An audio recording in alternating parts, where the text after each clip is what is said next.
Hello everyone, कैसे हो guys? आप सभी का स्वागत है मेरे YouTube channel study with Deepa Saini में। आज की इस वीडियो में जो हमारा मैंने आपको कराया था ना 2021 का जो ज्योग्राफी का क्वेश्चन पेपर हमने स्टार्ट किया था, और इसमें हमने 91 से लेकर और आपके 120 तक क्वेश्चंस कंप्लीट कर लिए थे। तो आज की वीडियो में हम करेंगे 120 से लेकर 150, यानी 2021 का ज्योग्राफी का सेक्शन पूरा कंप्लीट रहेगा। तो ये जो वीडियो होगी भाई, ये पार्ट 2 होगी। तो कौन सा होगी? ये पार्ट 2। तो जिन बच्चों ने पार्ट 1 नहीं देखा है तो वो भी पार्ट 1 देख ले। तो ये पार्ट 2 रहेगा वीडियो का, और आज की इस वीडियो में पूरा ज्योग्राफी का 2021 का क्वेश्चन पेपर सॉल्व हो जाएगा। तो चलिए इसी के साथ अपनी शुरू करते हैं आज की वीडियो। ठीक है, तो इसमें मैंने आपको करा दिए थे 90 से लेकर क्वेश्चन 920 तक। ठीक है, 920 तक हमारे क्वेश्चन कंप्लीट हो चुके हैं। और जैसा कि कमेंट बॉक्स में मैंने देखा कि भाई किसी का भी ऐसा कुछ नहीं आया था कि ये क्वेश्चन नहीं समझ में आया, इस तरीके से कुछ, तो सारे क्वेश्चन बच्चों को क्लियर हो गए थे। ठीक है, तो आज की वीडियो हमारी शुरू होती है क्वेश्चन नंबर 121 से। तो चलिए शुरू करते हैं। नेक्स्ट आता है क्वेश्चन नंबर 121। निम्न में से मानचित्रों को आपको बताना लघु से वृहत यानी छोटे आकार से बड़े आकार के मापने हेतु सही क्रम बताना है। तो छोटा आकार देखना है ना, तो छोटी चीज़ देखो। अब इनमें से सबसे छोटी चीज़ क्या होगी? तो इनमें से देखो एटलस जो हमारे पास होते हैं, एक किताब की तरह होती है, बुक की तरह होते हैं, वो सबसे छोटे होते हैं। नंबर 1 पे ये आएगा एटलस के बाद आपने देखा होगा कॉलेज में, स्कूल में दीवारों पे जो मैप लगे होते हैं वो दूसरे नंबर पर होते हैं, एटलस से बड़े होते हैं। ठीक है, तीसरे नंबर पर सतलाकृतिक मानचित्र, ये भी सबने देखी है। टोपोग्राफिकल आपके मैप, टोपोग्राफिकल सीट आप सबने देखी है। कब देखी है? जब आपने क्या बनाए थे, जब आपने अपनी प्रैक्टिकल शीट्स बनवाई थी। ठीक है, तब आपने एमए में या बीए में ये चीज़ देख रखी हैं। कार्डिस्ट्रल मैप होते हैं आपकी उसकी संपत्ति के मैप को। ठीक है, कार्डिस्ट्रल मैप क्या होते हैं? संपत्ति के मैप को। अब एक चीज़ और से भी समझाऊंगी, ये तो आपने चीज़ें समझ ली। अब एक चीज़ और ध्यान से देखो, क्वेश्चन को देखो। लघु से वृहत मापनी, यानी लघु का मीनिंग क्या है यहाँ पर, वृहत का मीनिंग क्या है? लघु का मीनिंग है भाई आपका कोई बहुत बड़ा एरिया है, यानी आपके 1 करोड़ किलोमीटर एरिया को लघु करके दिखा दिया, इतने से एरिया में दिखा दिया। आपने देखा ना आपके एटलस में क्या होता है, पूरे वर्ल्ड का मैप भी आपके एक पेज पर दिखा देते हैं, यानी बड़े एरिया को छोटा करके दिखा दिया। ऐसी चीज़ देखनी है। ठीक है, वृहत का मीनिंग क्या होता है? वृहत का मीनिंग यानी बड़ा। तो बहुत बड़ा एरिया है।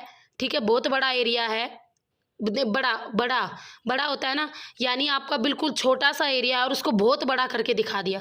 आपका 200 गज का प्लाट है भाई, 200 गज के प्लाट को आपके एक पेज पे बना के दे दिया, तो सिर्फ 200 गज भी जगह आपके पेज पर रिप्रेजेंट कर दिया, और उसी पेज पर आपका वर्ल्ड का मैप दिखा दे, उसी पेज पर आपको इंडिया का मैप दिखा दे। ठीक है, तो लघु का मीनिंग क्या होता है भाई? बहुत ज़्यादा एरिया को छोटी सी जगह में दिखा देना। वृहत का मीनिंग क्या होता है? छोटे से एरिया को बहुत बड़ा करके दिखा देना। ठीक है, तो देखो आपके एटलस में क्या होता है। तो आपके एटलस में क्या होता है? हमारे बहुत छोटे से एरिया को हम बड़ा करके दिखा देते हैं। तो नंबर 1 एटलस।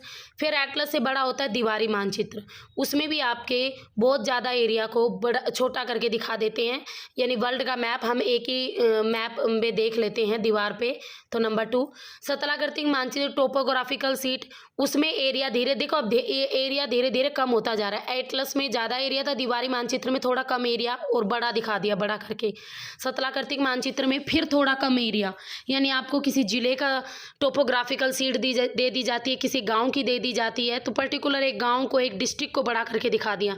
भू संपत्ति मानचित्र, आपके घर का कोई मैप बना दिया या किसी मोहल्ले का मैप बन गया, तो इस तरीके से। तो इसका आंसर क्या रहेगा? डैश है, बै है। और आशा करती हूँ आपको ये समझ में आ गया होगा। ठीक है, ये रहेगा इसका आंसर। और ये मैंने इतना खुल के इसलिए समझाया कि आज तक एचटेट का कोई भी एक भी एग्ज़ाम ऐसा नहीं गया जो कि आपका यहाँ से क्वेश्चन ना आया हो, इस वाले पार्ट से क्वेश्चन ना आया हो। ठीक है, बस इतना समझ लो। लघु का मीनिंग है बहुत ज़्यादा एरिया को छोटा करके दिखा देना। वृहत का मीनिंग है छोटे से एरिया को बड़ा करके दिखा देना, बस।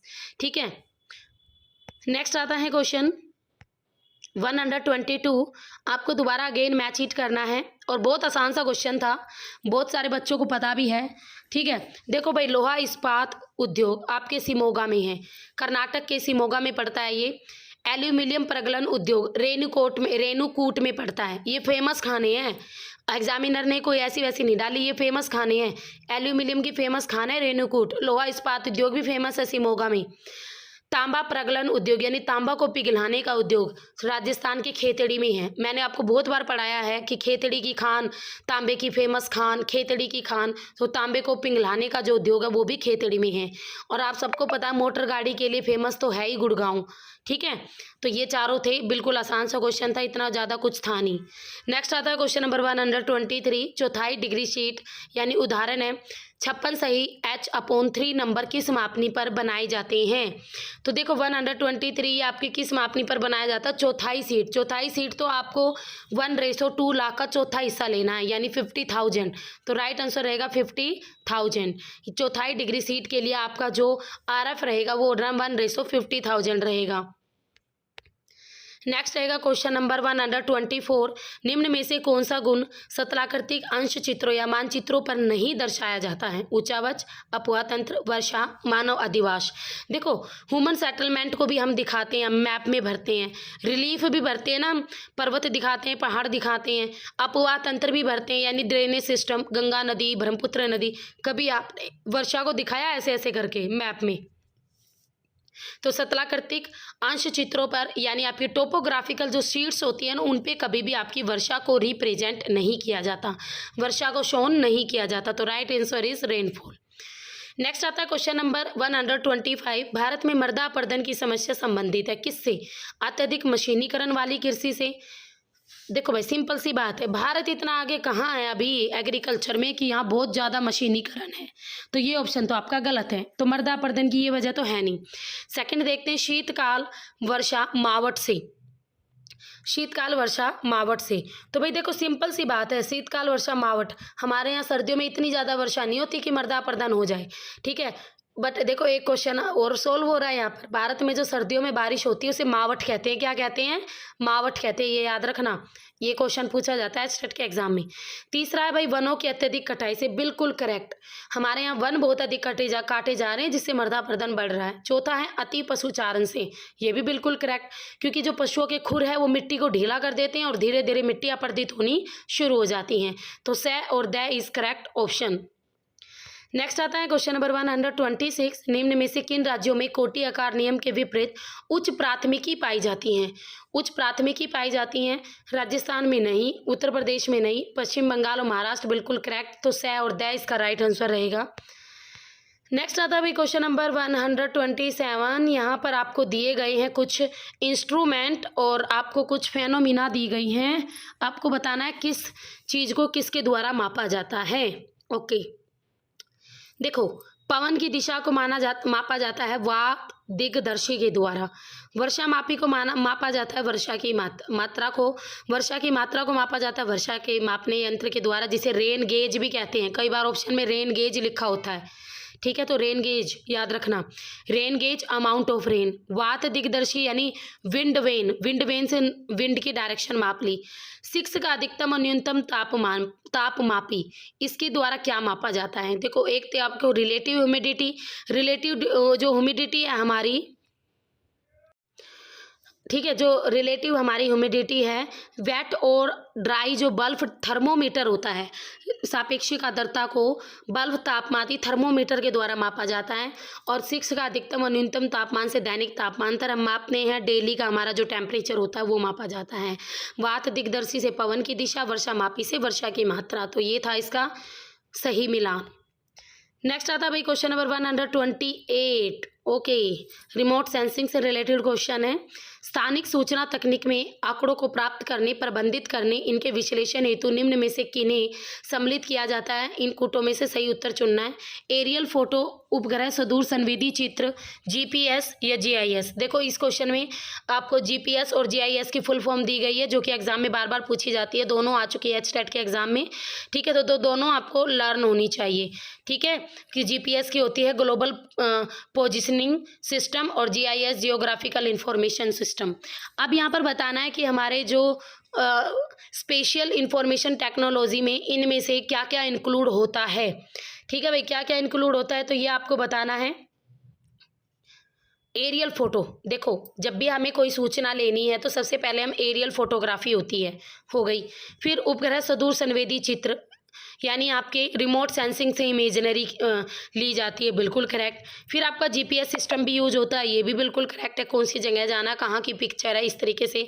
फिर जीआईएस के द्वारा क्या होते हैं, आंकड़ों को मैनेजमेंट किया जाता है, उनको प्रबंधित किया जाता है, मैनेजमेंट होगा, कलेक्शन होगा, एनालिस होगा, ये तीनों काम किसके लिए होते हैं, जीआईएस के द्वारा होते हैं। तो ये चारों के चारों यूज होते हैं, तो चारों के चारों आपके बिल्कुल करेक्ट हैं। नेक्स्ट आता है इनमें से कौन सा सुमेलित नहीं है, आपको बताना है कौन सा गलत है। ये घास के मैदान हैं।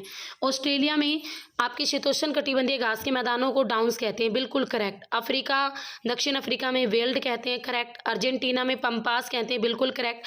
बट जर्मनी में पुस्ताज नहीं कहते। देखो यूरोप में स्टेपीज के नाम से जाना जाता है, तो पुस्ताज जर्मनी में नहीं कहते, तो यही आपका गलत है। नेक्स्ट आता है क्वेश्चन नंबर 130, थ्योरी से रिलेटेड क्वेश्चन है। वॉन थ्योनेन महोदय की थ्योरी है, फेमस थ्योरी है इनकी, एग्रीकल्चर लैंड यूज मॉडल।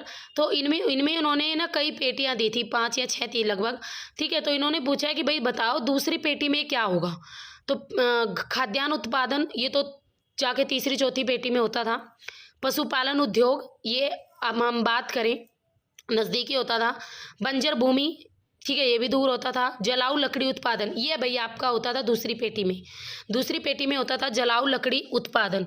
तो राइट आंसर रहेगा ऑप्शन नंबर 4।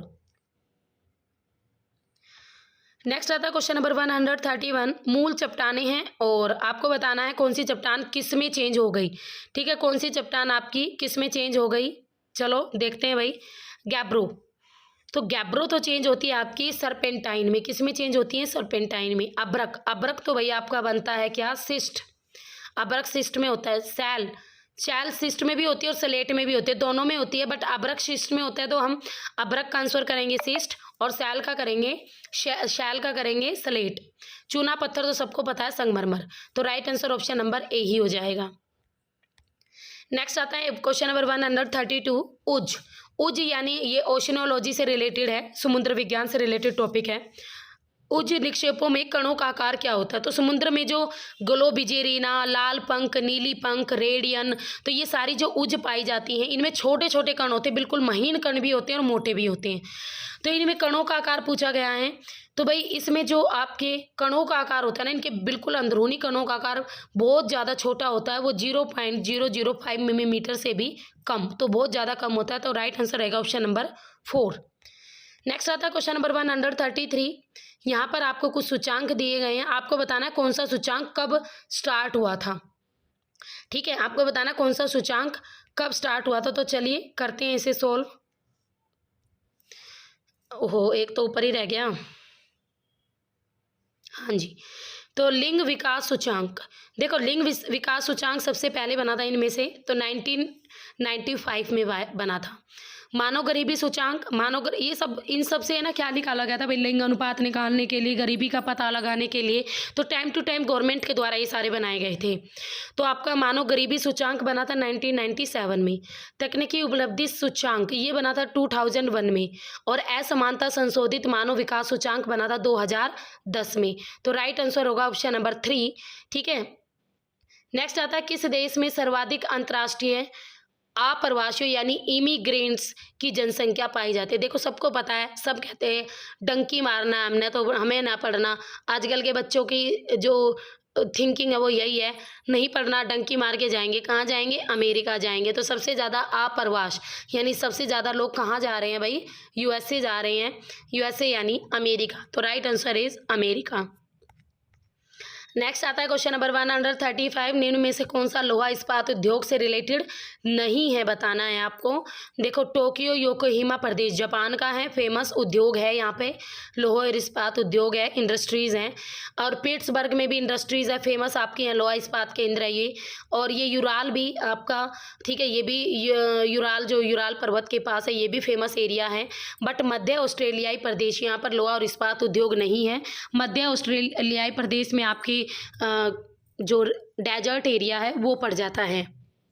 नेक्स्ट आता है क्वेश्चन नंबर 136, कौन सा कथन सत्य नहीं है, आपको ये बताना। चलिए देखते हैं। उकाई डैम आपका ताप्ती रिवर पर है, बिल्कुल करेक्ट। ब्रह्मपुत्र नदी असम में रैंप घाटी से होकर बहती है, बिल्कुल करेक्ट। तीस्ता नदी गंगा की सहायक नदी है, बिल्कुल गलत। गांधी सागर बांध चंबल नदी पर है, बिल्कुल करेक्ट। तीस्ता नदी भाई ब्रह्मपुत्र नदी की सहायक नदी है, गंगा की सहायक नदी नहीं है। तो इस क्वेश्चन का जो आंसर होगा वो होगा ऑप्शन नंबर 3। ठीक है, right answer option number 3। Next आता है क्वेश्चन, भारत में हरित क्रांति के बारे में निम्नलिखित में से कौन सा कथन सही नहीं है? HYV बीजों का उपयोग बढ़ा, प्रादेशिक असमानताएं कम हुई, खाद्यान्न उत्पादनों में बढ़ोतरी हुई, सिंचाई सुविधाओं का विस्तार हुआ। देखो ये बीजों का यूज हुआ था, खाद्यान्न भी बढ़े थे हमारे, सिंचाई सुविधाएं भी बढ़ी थी, पर प्रादेशिक यानी रीजनल जो इम्बैलेंसेस है वो हमारे रिड्यूसिस नहीं हुए, वो उतने के उतने बनी रही, असमानताएं उतनी ही बनी रही। तो option number 2 is correct answer. Next आता है क्वेश्चन नंबर 138, निम्न में से कौन सा कथन सत्य है? तो नीचे दिए गए कथनों में से आपको सत्य कथन बताना है भाई। ठीक है, तो चलिए सत्य कथन बता देते हैं इसका। एस एच पाथर 1934 में इसने भारत को 6 प्राणी भौगोलिक प्रदेशों में बांटा था, बिल्कुल करेक्ट। भारत में वन्य जीव संरक्षण अधिनियम 1972 से आया, बिल्कुल करेक्ट। ये 1 नंबर में अलग से भी पूछा जाता है बच्चों से क्वेश्चन ये, ठीक है, तो ये ध्यान रखना। नेक्स्ट, भारतीय वन सर्वेक्षण वर्ष 1981 में स्थापित हुआ, बिल्कुल करेक्ट। ये भी 1 नंबर में अलग से पूछा जा सकता है, याद रखना, इसको लिख लिया करो जो इंपॉर्टेंट क्वेश्चन हो कॉपी में। राष्ट्रीय वन नीति 1952, ये भी क्वेश्चन आ चुका है अलग से एचटेट में, ये भी बिल्कुल इंपॉर्टेंट है। और पर्वतीय प्रदेशों क्षेत्रों में 60% वनावरण का समर्थन करती है, बिल्कुल करेक्ट। ठीक है, तो चारों के चारों स्टेटमेंट बिल्कुल ठीक हैं और इस एक क्वेश्चन में ही आपके 4 क्वेश्चन हैं और ये चारों क्वेश्चन आपके अलग अलग एचटेट के एग्जाम में आ चुके हैं। अगर आप पिछले 10 साल के क्वेश्चन पेपर उठा के देखोगे तो पता चलेगा आपको। तो ऑप्शन नंबर 1 करेक्ट हो जाएगा भाई इसका। नेक्स्ट आता है क्वेश्चन नंबर 139, मालाबार तट में किस प्रकार की जलवायु पाई जाती है? तो मालाबार तट, पहले देखो किस स्टेट के तटीय प्रदेश को मालाबार तट कहते हैं? केरल के। तो मालाबार तट में किस प्रकार की जलवायु पाई जाती है? आर्द्र शुष्क उष्णकटिबंधीय, आर्द्र उष्णकटिबंधीय, आर्द्र शीतोष्ण या आर्द्र शीतोष्ण। तो देखो एक चीज़ तो है कि भाई आपके जो केरल में जो सबसे ज़्यादा पहले मानसून भी आता है, फिर बारिश भी होती है, तो ये सारी चीज़ें केरल में होती हैं। तो शुष्क जलवायु तो वहाँ होती ही नहीं है, बिल्कुल गलत है। समुद्र के पास वाला इलाका है, वैसे ही रिमझिम रिमझिम रहती है, बिल्कुल गलत। तो देखो आर्द्र उष्णकटिबंधीय या आर्द्र शीतोष्ण कटिबंधीय। अब आप मुझे ये बताओ, जो केरल है उसकी लोकेशन 8 डिग्री 4 मिनट उत्तरी अक्षांश से है, यानी भूमध्य रेखा के पास वाला एरिया है, तो उष्ण कटिबंधीय एरिया, शीतोष्ण कटिबंधीय एरिया है नहीं। तो right answer is option number 2। तो बच्चे कई चीज़ें ऐसी होती हैं जो हमें समझ के ही आंसर देना पड़ता है, ऐसे क्वेश्चन आपको कहीं पर भी बुक में लिखे हुए नहीं मिलते, तो थोड़ा सा माइंड लगाना पड़ता है।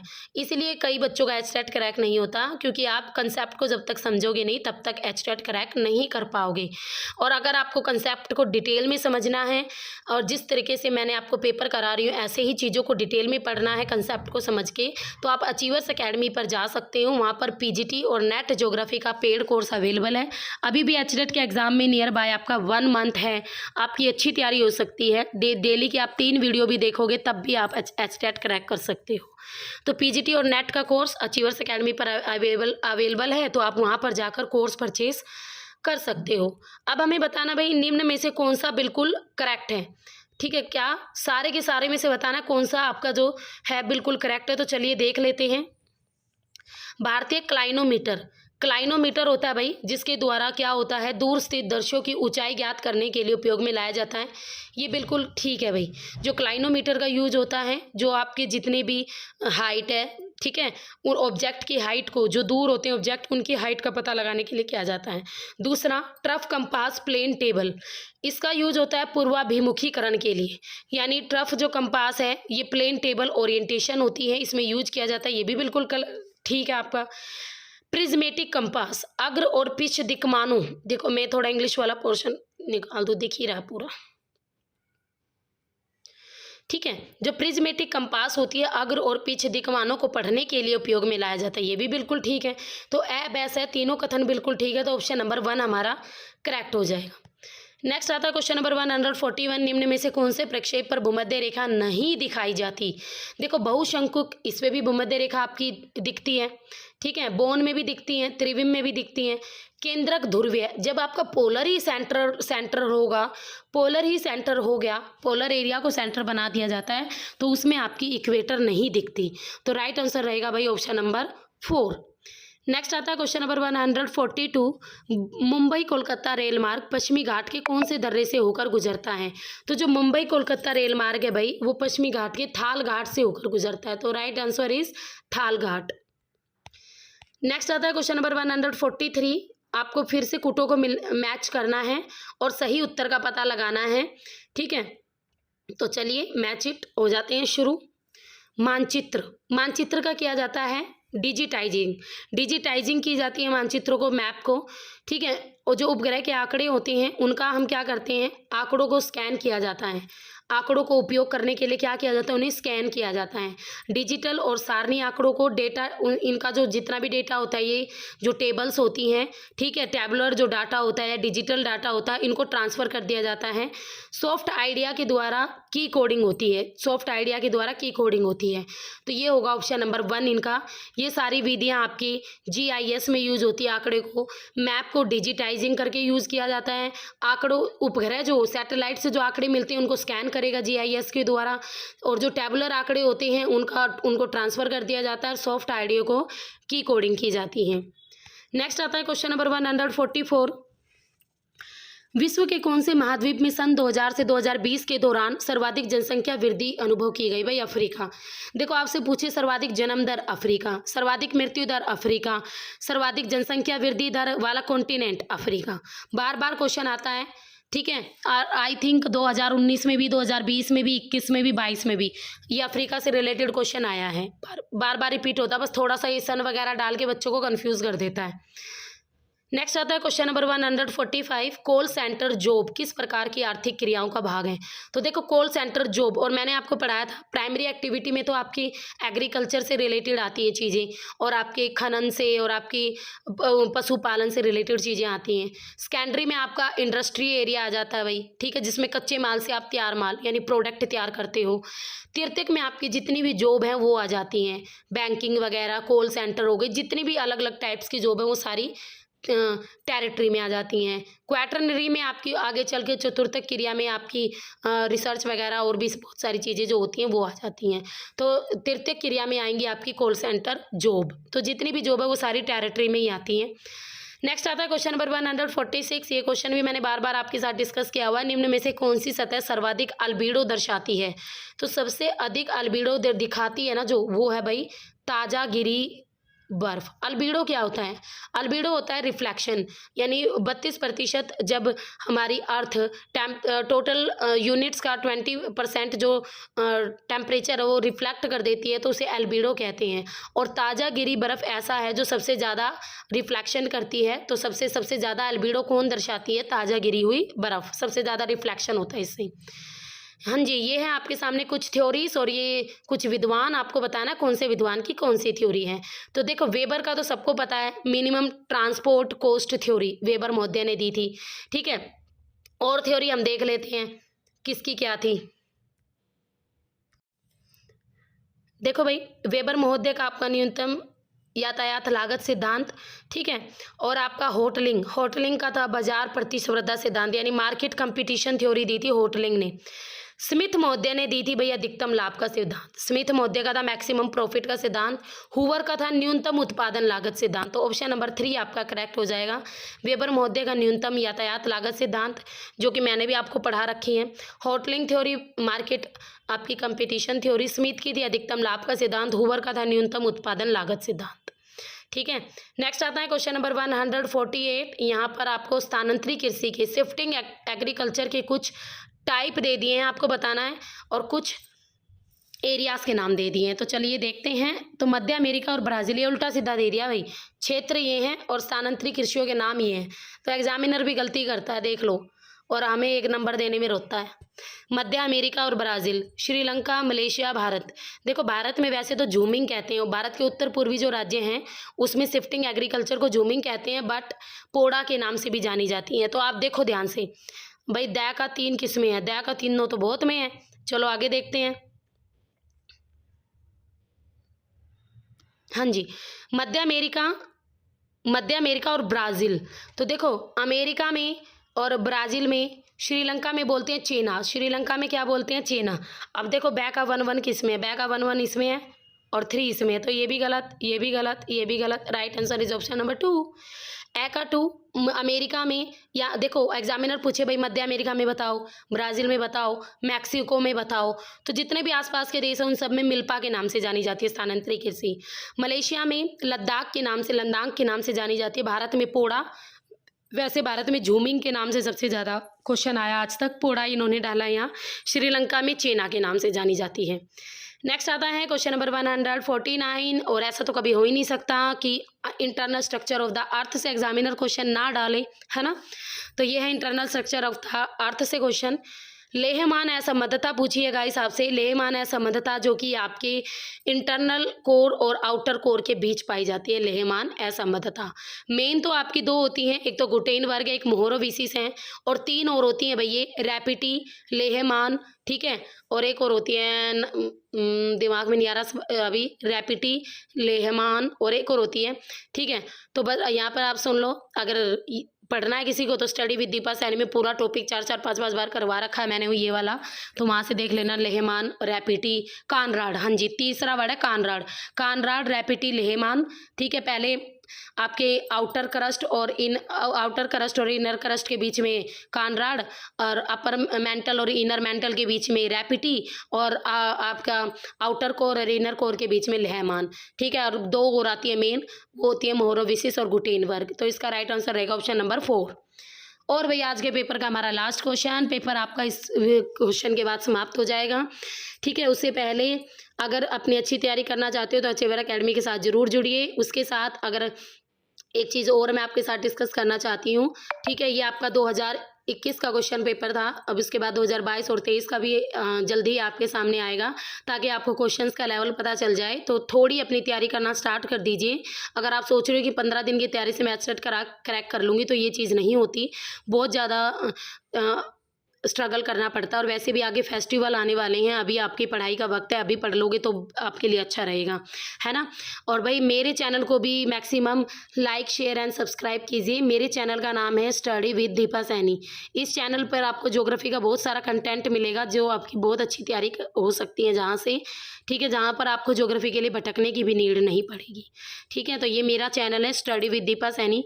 उसके अलावा अगर आपकी कोई भी क्वेरी हो, कोई भी क्वेरी हो, तो ये मेरा मोबाइल नंबर है, इस मोबाइल नंबर पर आप मुझे व्हाट्सअप मैसेज कर सकते हो, ठीक है। आपकी क्वेरी यहाँ से सॉल्व हो जाएगी। तो भाई ये है लास्ट क्वेश्चन, विश्व जनसंख्या का कितना प्रतिशत दक्षिणी गोलार्ध में निवास करता है, आपको ये बताना है। तो बताइए कितना प्रतिशत दक्षिणी गोलार्ध में निवास करता है। तो देखो, दक्षिणी गोलार्ध में तो हमारा लैंड एरिया भी ना के बराबर है, और थोड़ा बहुत है, और उस लैंड एरिया में भी जो क्लाइमेट है वो इतनी ज़्यादा बेस्ट नहीं है, तो बहुत ही कम पॉपुलेशन निवास करती है। तो एचटेट के में जो की आई थी उसमें जो आंसर डाला गया था लगभग 10% डाला गया था, ठीक है। बाकी आपको 15 से 20% बुक्स में देखने को मिल जाएगा, बट एचटेट में लगभग 10% इसका आंसर माना गया है। तो ये था भाई एचटेट 2021 का क्वेश्चन पेपर, जो कि मैंने पूरा कंप्लीट आपको सोल्व करा दिया है। फिर भी आपको कोई इशू हो, कोई क्वेरी हो, तो आप मुझे कमेंट बॉक्स में लिख सकते हैं। कैसा लगा आपको आज का क्वेश्चन पेपर। बहुत सारे क्वेश्चन मैंने सोल्व करवाए हैं, ठीक है। तो पेपर को पूरा डिटेल में स्टडी किया करो, एक एक लाइन को, क्योंकि कई बार क्या होता है एक क्वेश्चन में ही 4-4 क्वेश्चन घुसे हुए होते हैं, जो आगे चल के आपके आगे 4 क्वेश्चन नए बन के आ सकते हैं।